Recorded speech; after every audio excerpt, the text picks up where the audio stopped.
All right, everyone. 1 week later, and Nintendeen has finally made an attempt at damage controlling the success of Yoshi and the Mysterious Book. Let's take a look at what this guy has to say.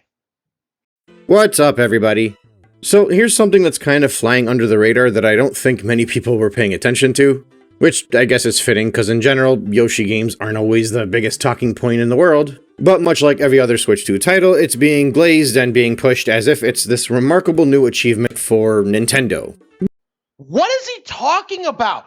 Every other Switch 2 title this year has been extremely controversial. Okay? Mario Tennis Fever is a game that everybody has been disrespecting for months. So this idea that people are just endlessly glazing Nintendo Switch 2 games and aren't criticizing them at all, that is very clearly not at all in line with reality. But since we are now a week removed from the launch of this title, it means we have gotten some data about how well this game has launched. And just like with some of the previous titles that we've seen, it's a good chance to analyze how well we think it's actually going to perform. This is effectively the first-party game released by Nintendo since Mario Tennis Fever, so there is a lot of pressure on Yoshi to outdo what that game did because, well, Mario Tennis Fever was so bad that it caused Nintendo to have to reanalyze their entire strategy towards how they're going to price their game. There's no actual evidence for this, and this is all just a gigantic cope from the community. The actual reason for this is that Nintendo always said they were going to have variable pricing depending on the budget for games, and it's only just now that we're seeing lower budget games getting produced. Games that are remakes, games that are like, smaller 2D platformers that were clearly made on a budget. The reason why the games right now are lower priced is because they didn't have nearly as many resources put into them, which, by the way, this was something that Nintendeen was telling us a couple of months ago was never ever going to happen. He was trying to tell us the variable pricing was a cope, honestly, and that it wasn't real, and that Nintendo would just keep endlessly making things more expensive.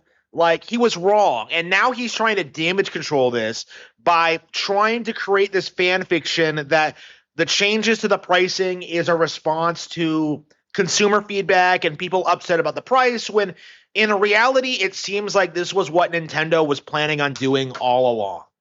Yoshi's Mysterious Book has seen a lower entry point for the price pretty much worldwide, and the digital price is even lower, again pretty much worldwide. So this is our chance to analyze these numbers.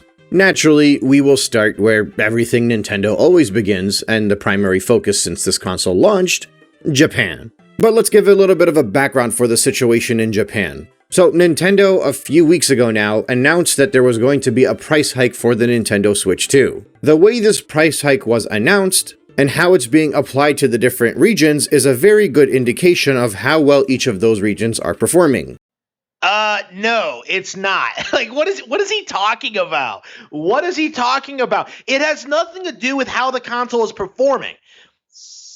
It's the price is going up because of rising manufacturing costs. That's it. Like, anybody who's saying it has anything to do with like anything else or Nintendo being greedy is just completely delusional. Like, it's only because of the rising costs of making these things.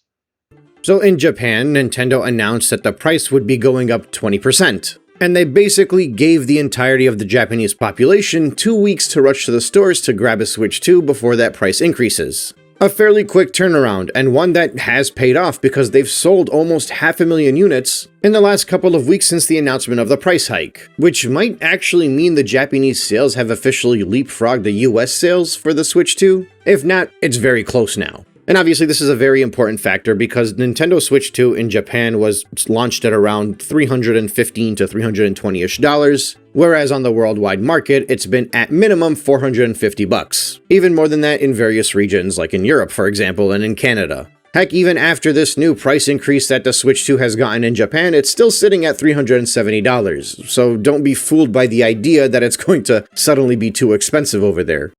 I love how Nintendeen has to cope about the Nintendo Switch 2 in Japan because Nintendo is required to, and other companies are more required to report like sales weekly over there. It's harder for these people to like try and gaslight you into thinking the console is underperforming or that games aren't selling, because they have to do this thing where they're just like, oh yeah, it's everything's doing really well in Japan, but in everywhere else, where which actually matters more, they're bombing, they're failing. And that's kind of the angle that people like Nintendeen have to go with, is that they keep having to acknowledge that Japan is doing very, very well, but then the cope becomes that the US isn't, that the UK isn't, that like Europe isn't. Like, we keep hearing this over and over and over again, and it simply isn't true.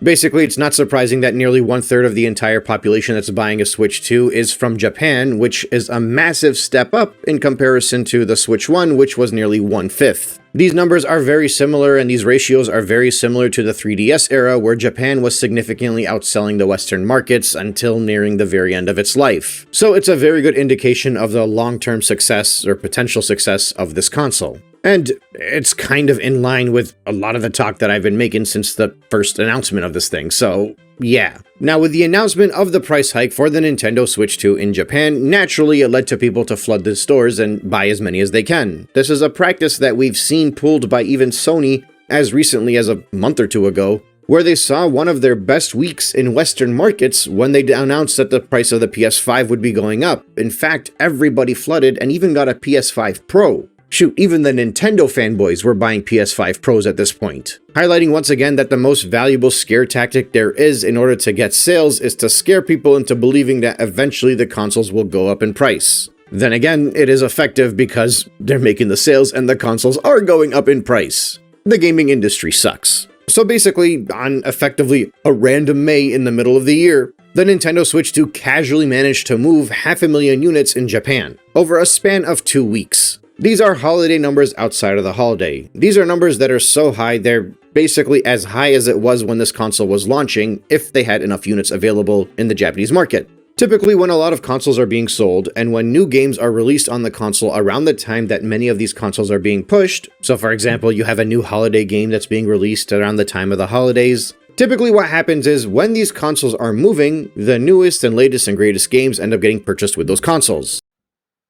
No, you retard. If you're just buying a console, you don't own any of the games yet. So you're going to be buying all the stuff that you've been wanting for a while, but haven't had the console for. So you're going to be going there for like, and getting Donkey Kong Bonanza, you're going to get Mario Kart World, and maybe something else. Like, you're not necessarily going to like go get Yoshi and the Mysterious Book just because it's brand new. Especially if you don't have something like Mario Kart World yet. Like, that doesn't make any sense. Like, the simple fact of the matter is, this console has some very popular first-party titles already that you cannot find anywhere else, and all of those are going to sell with the release of a console. You cannot gauge Yoshi and the Mysterious Book's success based on this idea that, like, well, it's brand new, so obviously people who are getting a Switch 2 are going to pick it up. No, that's not how this works. This is when these games get a massive bump. I'm highlighting this because I want it to be made clear that Yoshi and the Mysterious Book is not releasing at a slow time. In fact, it's the opposite. It's releasing at one of the best times and best chances for people to pick it up. All of these Japanese fans have Yoshi fever. They just watched the Super Mario Galaxy movie, which seemingly may not end up reaching $1 billion, which I thought it was guaranteed to hit $1.5 billion before this thing launched, but that's a discussion for another time. Oh yeah, it's at 950 million. That's so poor. The poor Mario Galaxy movie struggling after like what? Barely 2 months in theaters. Like, I don't even think it hit 2 months, honestly. They got that thing in theaters, they made almost $1 billion, and then they pulled it out and went to Prime Video. Like, we really do need to stop thinking as if the box office numbers really mean anything. Because from what I've been seeing, going by like what I've observed from like Barbie and like the Avatar movie, like the movies that are like grossing more than the Mario movies are in theaters like significantly longer. So it's like a disproportionate thing. Like, they don't go to home video immediately because they're trying to prop up the box office numbers so they can try and like present this idea that they're like way bigger releases than they actually are. I think Mario Galaxy is quite a bit bigger and more popular than most of the movies in the top 20 films ever made, like highest grossing films ever made. Like, and I think that's going to be very apparent, like in the decades coming forward, where like this is the movie that people pop in instead of like Toy Story 5 or like Frozen 2 or whatever. Like, I feel like people are going to be very, very surprised at how this goes on to be like these movies tend to be like these enduring childhood classics. I feel like people are going to be very, very, very surprised at the long-term relevancy of these films. And we're going to see this success continue with all the subsequent like new Nintendo movies that are coming out. But yeah, this is going to be a talking point going forward because I'm sure people are going to be shit-talking Super Mario Galaxy for a long time. But like, I do think Nintendo has like the movie-making industry on lock. They're producing better films than the competition, and it's only a matter of time until like general film-going audiences start to understand that. Mario Galaxy, I think, is kind of the beginning of that because we saw so many critics come out and try and downplay these movies. But you know, if this keeps up, you know, with the sequels and with like, you know, the new movies, like Nintendo's going to be like the next big thing in theaters. It's going to be the movie going thing. And I feel like the industry isn't really prepared for that eventuality.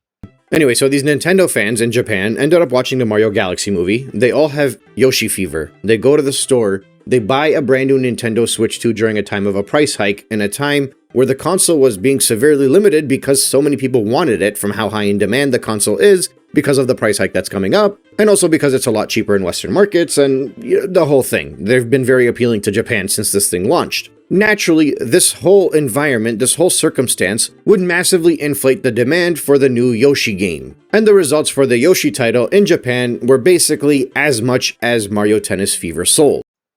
So it did very well then. The entire cope that Mario Tennis Fever somehow underperformed or didn't do well or was some huge flop, there's no real evidence to like indicate that. And if anything, I think it was a pretty big success, all things considered.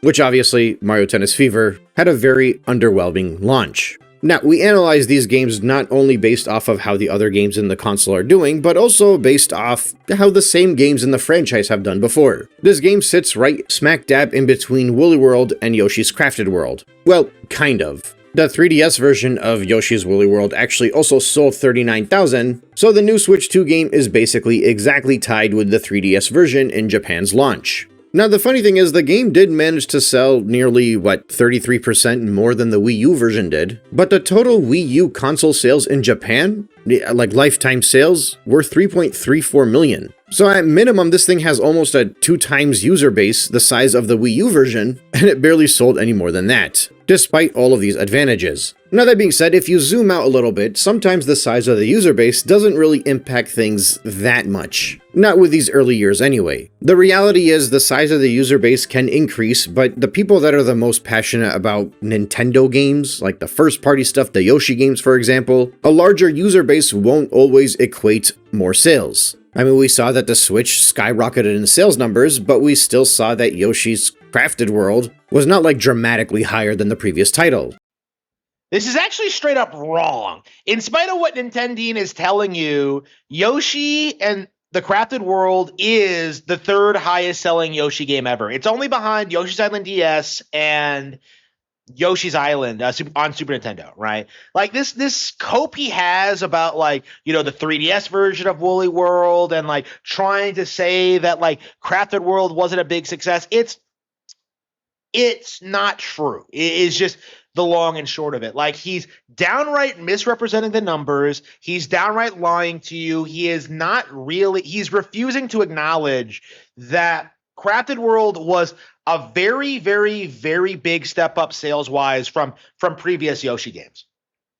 Sometimes it's just the amount of Yoshi fans that are actually going to buy these games. They're the ones that buy the console early, and this is just, they already reached all of the Yoshi fans. Basically similar to something like Metroid Prime 4, for example, the population that's the most enthusiastic about Nintendo games has already purchased their Nintendo console. Or at least a vast majority of that population has. So if you zoom out and you look at the bigger picture, this Yoshi game probably sold as well as it should have. And it might even have done a little bit better than what the numbers indicate because the digital ratio with the cheaper digital titles will help it a little bit. But, and there's always a but, this is just in the Japanese market, the most favorable market for the Nintendo Switch 2 titles, and it's been proven time and time again since the thing launched that if a game performs very well in Japan, it's going to be a massive success. Kirby Air Riders, for example, in Western markets didn't really show that much of a presence, and of course it's because more than half of its sales are coming from a single country.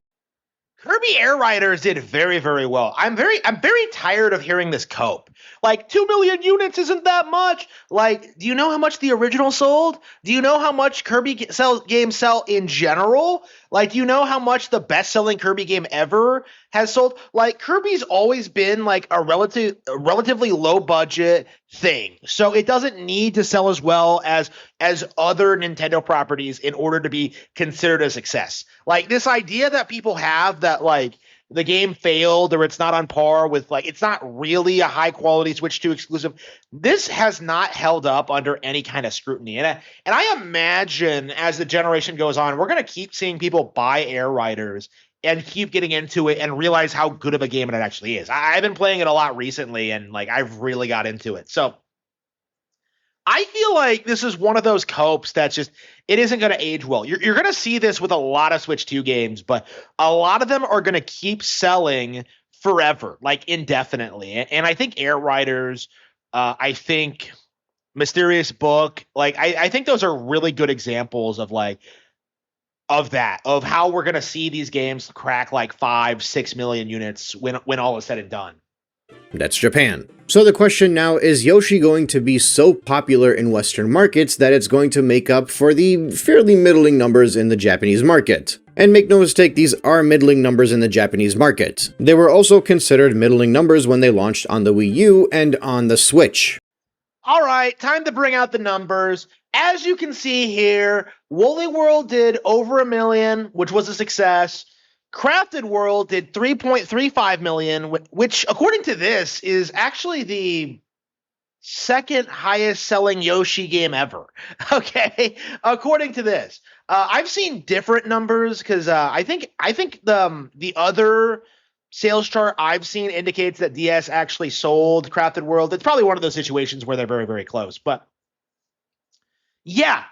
To say Crafted World like didn't do numbers is just disingenuous, because if it's selling significantly more than like most other Yoshi games, if there's an upward trajectory, yeah, it's doing better than ever, right? Island has done well over the years because it was a major milestone, mainline, like first party swan song Super Nintendo game, you know, one of the all-time greats, right? That will never be topped in a lot of ways. But the fact that the series has been doing as well as it has over the past 30 years demonstrates just how it stayed very, very relevant and very, very popular.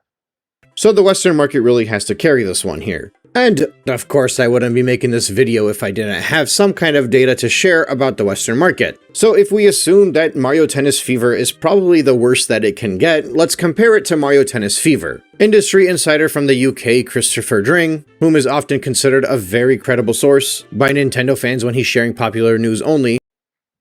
No, actually, Christopher Dring is a joke, and I straight up made the Nintendo journalist blacklist because of him. Like, I straight up have this guy on a blacklist because he's so unreliable and nothing he says is true at all. Like, nobody who knows anything about Christopher Dring would ever take him seriously. Like, the fact that Nintendeen would cite him out as a source and then try to tell you that he's reliable is just downright wrong. Like, nobody takes this guy seriously. Nobody. Shared a tweet on May 25th highlighting that Forza Horizon 6 outsold the Yoshi game. Basically highlighting how rare it was that an Xbox exclusive would outsell a Nintendo exclusive. I don't think there's any animosity in that statement. I think it's just an interesting fact. But you'd expect it, right? This is Forza, one of the largest franchises for Xbox, in comparison to Yoshi, which is like a B, maybe even a C tier title. It's Christopher Dring.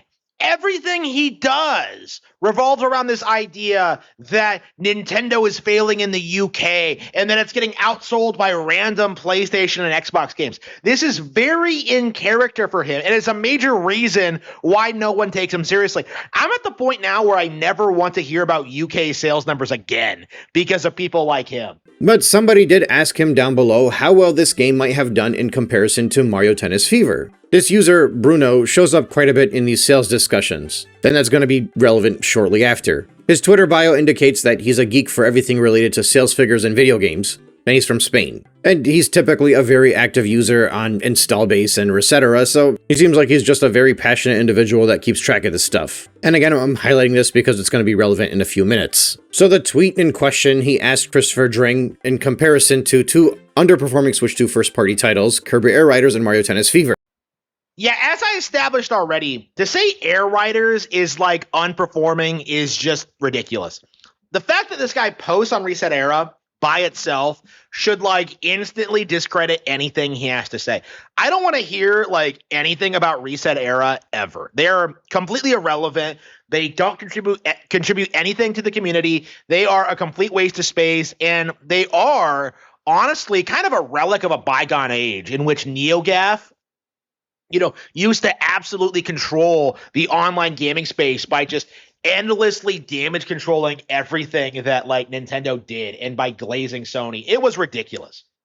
Remember, Kirby didn't flop, but in Western markets, it was considered underperforming. So Christopher Dring mentions that this game, Yoshi and the Mysterious Book, actually sold 39% higher than Mario Tennis Fever and 29% higher than Kirby. Now, even though it outsold Kirby, it's obviously not going to do as well as Kirby in the long run because Kirby has that Japanese push. So at the very least, Kirby right now is sitting just shy of 2 million copies sold. We know that Yoshi's not going to reach that over the span of the next 6 months. And in the case of Mario Tennis Fever, well, since it has not reached 1 million copies sold as of the most recent financials, we don't know how far away it is from the 1 million sales mark. But we do know that Yoshi sold 39% better than Fever. So it's on par with the Japanese performance with Fever, which was considered probably underwhelming, and it's nearly 40% higher than Fever in the UK, which obviously is not an indication of the entirety of the Western world, but so far, it's been pretty consistent how well these games are doing outside of Japan. Now that being said, this is in comparison to Mario Tennis Fever. What about in comparison to the other Yoshi games?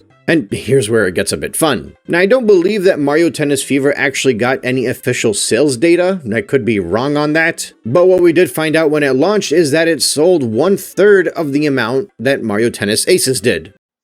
Wow, Mario Tennis Aces, the best-selling Mario Tennis game ever. Wow, how bad.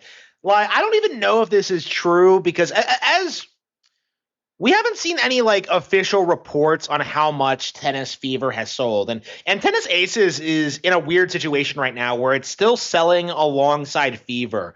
So there's this weird mindset, similar to the whole Mario Kart 8 Deluxe versus Mario Kart World thing, where like people think that just because people are still playing Aces, that somehow makes Fever obsolete and that it's not going to sell and that it's not relevant. And I feel like that's not really true at all. And that's going to become more apparent over time because Tennis Aces did not sell as much as it did within the first couple of months. It was just a game that people bought and picked up over time. So if we can figure out how many units Mario Tennis Aces sold, we can figure out roughly how many units Mario Tennis Fever sold, and then we can add 40% to that to get a feel for how well this Yoshi game is doing, and maybe compare it to the previous Yoshi title. Well, based off most estimates, Mario Tennis Aces ended up launching at around 21,000 units sold. So if you're looking at a third of that, it's around 7,000, maybe 7,500. So if you're adding 40% to that, you're looking at a number that's around 10,500. So just over 10,000 copies were sold in the UK for Yoshi's Mysterious Book in its first week. So now, let's see if we can compare that to Yoshi's Crafted World. Well, I found this article here from NintendoSoup.com that was released on April 2nd in 2019, and it sources a GFK chart that says that Yoshi Crafted World debuted #1 on the best-selling charts, making the game the very first Yoshi game to debut #1 in the UK at launch. And the estimates are that the game sold 15,000 copies in the UK at launch. And this is kind of the funny part here, but the source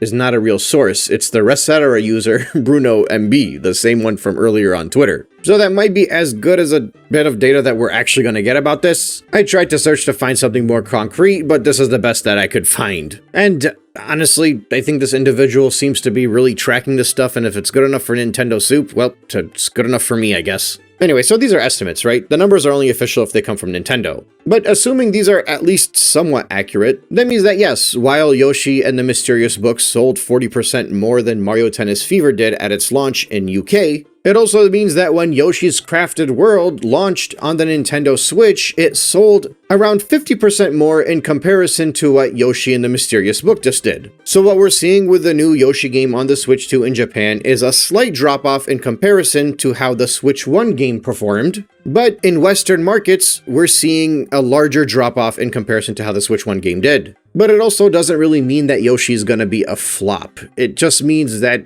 it's selling a little bit better than Mario Tennis Fever, but we don't know exactly how bad Mario Tennis Fever did. What we do know is that Yoshi did a little bit better than Kirby, and Kirby in Western markets has sold just shy of 1 million units, so maybe the little minor bump in the Western markets in comparison to that might actually hit that 1 million mark, but it's also a Yoshi game, so the ceiling is a lot lower. On the Nintendo Switch, Kirby Star Allies managed 4.3 million, Forgotten Land, that hit 7.5 million, whereas estimates show that Yoshi's Crafted World, basically the best-selling game for the Yoshi franchise, well, since Yoshi's Island, but Yoshi's Crafted World sold only 3.35 million total. So while the launch might be higher than Kirby Air Riders, it doesn't necessarily mean that it has the same type of potential that Kirby might have going forward, especially given how popular Kirby Air Riders has been in Japan and how it will likely grow with the Switch user base, more so in Japan than worldwide. But here is something that we do know from the Nintendo financials. So these are official numbers and they include digital sales as well. Yoshi's Crafted World in its first 3 days of launch managed to sell 1.11 million units. 140,000 of them were from Japan. This obviously is a much larger number than what we saw from Famitsu, which indicated that the game launched with only 50,000 units, and that's for two reasons. The 50,000 units only includes what was sold physically, so there are digital numbers in this 140,000 as well, but also it's because these are sell-in numbers, which are shipped numbers. So 140,000 includes all of the digital sales as well as all of the copies that were still sitting on shelves in Japan, because Yoshi's Crafted World obviously didn't sell out at launch in Japan. Regardless, we see that in its first 3 days, which is really its first week because it launched on a Friday, sold 140,000 units in Japan, and then overseas it sold 960,000 units, giving it 1.1 million units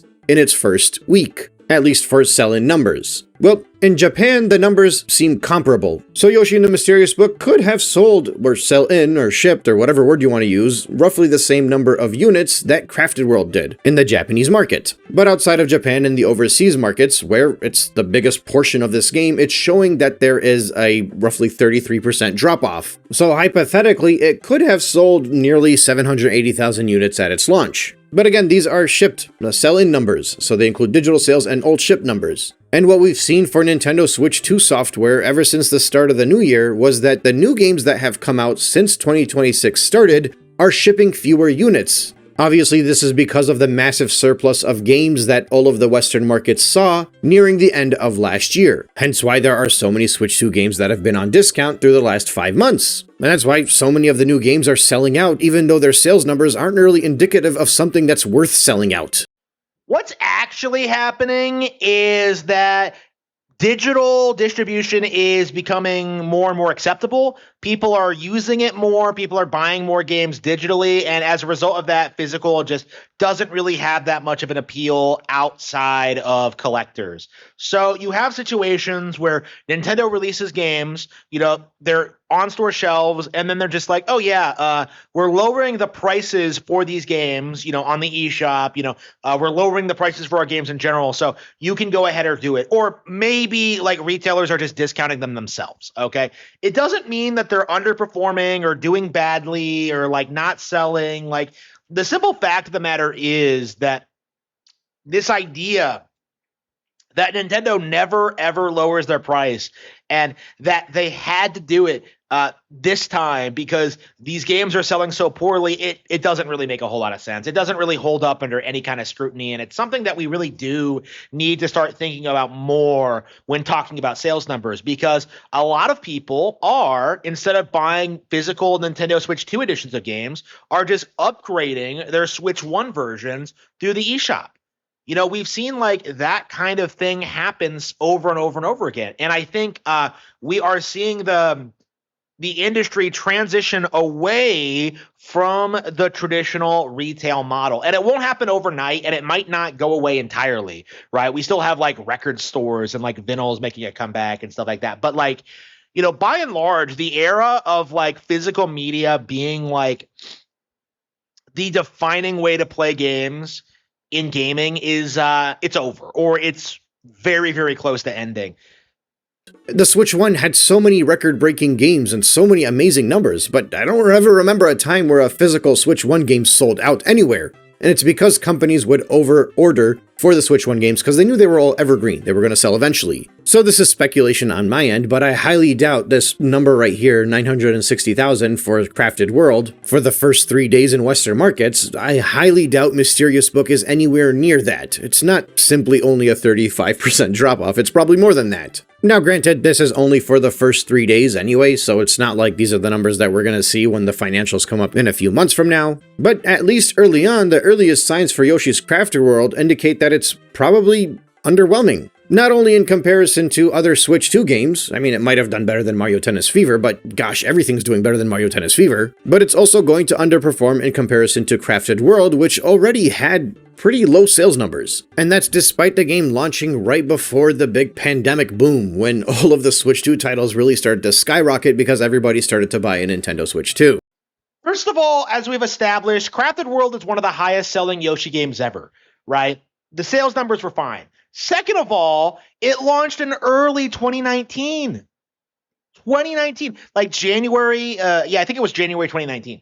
January 2019, a full year before March 2020. So the idea that the game launched during like the pandemic and that's why it sold as much as it did, that doesn't hold up under any scrutiny at all. Okay, that doesn't make any sense. Like, not at all. So many different first-party franchises ended up branching off and reaching new heights, and Crafted World, it was the second best-selling Yoshi game of all time, but it was only at 3.3 million. And Yoshi and the Mysterious Book has so far launched slower than what that did. Whether or not that translates to a flop, well, it's yet to be seen. But at least for now, the early sales numbers indicate that it's joining in at yet another long line of games that are underperforming for the Nintendo Switch 2. First-party games specifically. Anything that doesn't have the title of Pokemon in it, basically. And gosh, I mean, even then when you ask Nintendo fans if Pokemon is a first-party game or not, it really depends on the conversation. When it's sales numbers, they're like, yeah, it's a first-party game, but when people are criticizing the game's mechanics, all of a sudden it's not really a first-party title anymore. But anyway, that's just one game. It's too soon to say if Mysterious Book is going to be going the way of Mario Tennis Fever, but given the trajectory, so far, the patterns have clearly indicated that the better a game does in Japan, the better it sells on a worldwide scale, because Japan carries those numbers. And the reason Japan is doing so well is because they launched a very cheap Nintendo Switch 2. And even with the upcoming price increase, it's still a cheaper Nintendo Switch 2. The console and games and all of that stuff, it's very clearly very high in demand in the Japanese market because of how nice Nintendo has been to the customer base over there. That high demand allows Nintendo to be like, hey, you got 2 weeks to buy as many consoles as you can, and not have to worry about whether or not those consoles will sell. Whereas in Western markets, they're like, can you guys please buy this thing? Here's another bundle, and you get till September, so please try to come out and buy as many as you can. Then of course they apologized, which is a grounds for celebration for everybody, not realizing that the only reason that Nintendo even apologized for the price increase was because the price increase happened during a shareholder meeting when their stock value was very low, so Furukawa had to apologize to the fandom. Otherwise, it would look terrible with the financial reports. Back when they increased the price of a Switch 1, which was an 8-year-old console at the time, an 8-year-old console that had sold over 150 million units, not only did they not apologize for it, they didn't even make an announcement saying that they were going to increase the price. All they said was that there was going to be a price adjustment, and then they sneakily did it overnight at midnight on a Sunday. Context matters. Nintendo is not your friend. In any case, that's all I have for today. Thank you so much for listening, and I will catch you on the next one. I love how he makes like the Switch 1 price adjustment look like the most terrible thing in the world when it was like $30. It was done because of like issues with like tariffs and like the rising manufacturing costs. There were reasons that they had to do it, unfortunately. Like, it was a minor thing. The Switch 2 was out already. They released a statement about it. It wasn't a big deal. Meanwhile, Steam releases a statement where they're just like, yeah, bro, we're gonna sell the Steam Deck for $950, and immediately Nintendeen comes out and he's like, well, actually, I don't need a Steam Deck because I already have gaming hardware to play my Steam games on. Like, that became the cope. $30 was a deal breaker for Switch 1, right? It's something he's making a controversy about even today. Meanwhile, he brushes the Steam Deck price hike under the rug and just ignores it and tries to pretend that nobody except Nintendo fans is upset about it. Like, he's just delusional. He's so desperate to push the anti-Nintendo agenda that, like, it's making his channel look completely out of touch and insane. Like, his insistence that Yoshi in the Crafted World, like, selling 3.35 million isn't impressive is just, it's delusional. It's like he's a Square Enix executive, and he's looking at the numbers and he's just like, well, it doesn't sell as well as Final Fantasy, so we have to stop producing it. And that destroys your brand because you're not producing anything else other than Final Fantasy. You're not experimenting with new concepts that people may like. You're not, like, diversifying your brand. Like, you're just looking at something like this and you're just like, oh, it doesn't have any value or appeal at all. And that simply isn't true. Like, Yoshi has been a very high quality franchise since its inception. And this weird obsession, insistence that some people have had that it's not very popular, that no one cares about it, that no one plays it, like, that's never been true. And it's about high time that we really start acknowledging that it's not true, and that the weird, like, fan fiction alternate reality that people like Nintendeen had, that this game wouldn't leave much of an impression on people at all, it's completely imploded, and they're very, very upset about that.